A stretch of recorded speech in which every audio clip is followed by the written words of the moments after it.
sleepers, okay? Bawal din mukhang sleeper.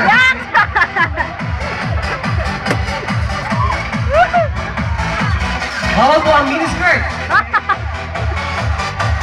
Bawal po ang naka-shorts, okay? Naka-miniskirt.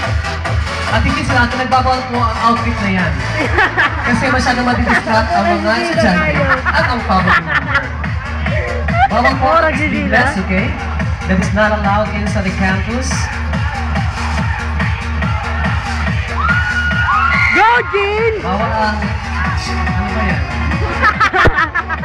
Bawal ang mahaba ang buhok, okay? Pinagbabawal. You have to tie your hair, okay? Bawal ang sleeper. Wala ka ng sleeper. Bawal ang tapak pala, wala pa ni sleeper. At bawal din po ang maghubad sa claim, okay? Ako si Kuya Ren. Bawal, pinagbabawal ang maghubad sa ama. Next! Bawal po ang pumasok ng ano tawag dyan? Basketball attire kung hindi kayo magbabasketball. So you will not be allowed entrance inside the campus.